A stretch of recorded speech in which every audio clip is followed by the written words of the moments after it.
मैं आज तमाम पेरेंट्स से कुछ बात करना चाहता हूँ। टीवी ऑन करें और देखें किस तरह रिश्तों का भरोसा बिखर रहा है। पाकिस्तान में हर तीसरा ड्रामा या तो डाइवोर्स या फिर दूसरी शादी पर खत्म होता है। पाकिस्तान में पिछले 10 सालों में तलाक का रेशो 3 गुना बढ़ गया है। क्या पाकिस्तानी ड्रामास वाकई पाकिस्तानी सोसाइटी को सही रिप्रेजेंट करते हैं? हमारा कल्चर आहिस्ता आहिस्ता खत्म हो रहा है।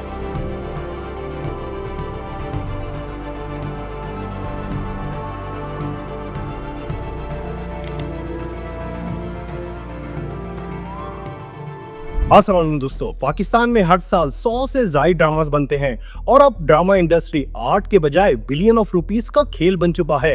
हर चैनल का मकसद वायरल सीन्स और टीआरपी बनाना है। रिसेंट ड्रामास में कभी मैं कभी तुम और इश्क मुर्शिद ने सबसे ज्यादा टीआरपी हासिल की। एक रिपोर्ट जो लाहौर स्कूल ऑफ इकोनॉमिक्स ने 2022 में पब्लिश की, उसमें साफ लिखा गया Pakistani dramas heavily distort the family values, promoting mistrust, emotional breakdown and extramarital affairs। एक ड्रामा मेरे पास तुम हो जहां 2% की औरत के डायलॉग ने जेंडर डिवाइड को मजीद डीपन किया। उस वक्त इस एक सेंटेंस के ऊपर सैकड़ों में यूट्यूब के ऊपर रिएक्शन वीडियोस बनी। लड़की के लिए 2% की लड़की के लिए 2% की लड़की के लिए आप मुझे 50 में लेते। एक और पाकिस्तानी ड्रामा जलन, जहां एक बहन दूसरे बहन के शौहर को छीनती है। ये ड्रामा टॉप 5 में रहा। पैमरा ने इसे बैन भी किया, लेकिन लोगों ने इसे और ज्यादा देखा। अब इस चीज को या इस इशू को अपनी फैमिलीज के अंदर रख कर सोचें, क्या हमारी फैमिलीज में ऐसा कभी हो सकता है? क्या हमारी सोसाइटी इतनी गिर सकती है? एक और ड्रामा डंक, जहां फॉल्स हिरासमेंट का केस दिखाया गया।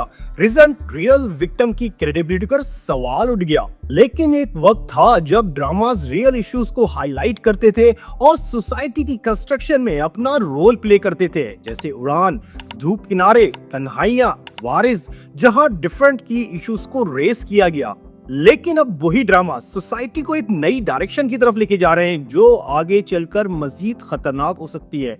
पाकिस्तान ब्यूरो ऑफ स्टेटिस्टिक्स के मुताबिक 2005 में लाहौर में हर 1000 कपल में से 1.5 कपल्स की डाइवोर्स होती थी, जबकि यही रेशो 2023 में 4.3 तक पहुंच गया, मतलब 3 गुना इजाफा।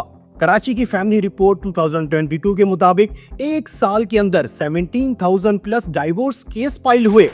अक्सर वजह ट्रस्ट इश्यूज और अनरियलिस्टिक एक्सपेक्टेशंस कर लेना, जो रियल लाइफ से बहुत दूर होती हैं और ड्रामास के अंदर बार बार रिपीट करके अपनी ऑडियंस को दिखाई जाती हैं।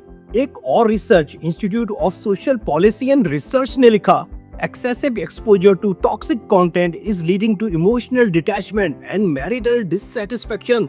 हमारे घरों में गर्ल्स ये समझने लगी हैं कि हर लड़की मसलूम होती है, हर रिश्ता पॉजिटिव या झूठा होता है और जिंदगी में प्यार तब होता है जब कोई तकलीफ सह रहा हो। लेकिन असल जिंदगी में रिश्ते सैक्रिफाइस से नहीं बल्कि इज्जत और अंडरस्टैंडिंग से निभाए जाते हैं। दुनिया की अक्सर कंट्रीज में ड्रामास देखने की एज रेटिंग होती है, लेकिन अनफॉर्चुनेटली हमारी सोसाइटी के अंदर बच्चे और बड़े मिलकर सब ड्रामास देखते हैं और बाज़ औक़ात ऐसा कंटेंट देखते हैं जिससे बच्चों की साइकोलॉजी पर बहुत गहरा असर पड़ता है। लेकिन सबसे बड़ा प्रॉब्लम यह है कि हम कभी खुलकर इस टॉपिक पर बात भी नहीं करते। मैं आज तमाम पेरेंट्स से बात करना चाहूंगा। मैं चाहता हूं कि आप अपने बच्चों के कंटेंट पर तवज्जो दें और ड्रामास देखते हुए ये जरूर सोचें कि हम अपने बच्चों को ऐसा कंटेंट तो नहीं दिखा रहे जो उनकी साइकोलॉजी के ऊपर गहरा असर छोड़े। और अगर हम आज इस बात पर तवज्जो नहीं देंगे तो कल बच्चे इन चीजों से इंस्पायर होकर कोई भी कदम उठा सकते हैं। और अगर हमें अपनी सोसाइटी को ग्रो करना है तो हमें मिलकर काम करना होगा। और अगर आपको ये वीडियो इन्फॉर्मेटिव लगी है तो लाइक का बटन दबाइए और मजीद आने वाली ऐसी वीडियोस को देखने के लिए सब्सक्राइब का बटन दबाइए। शुक्रिया।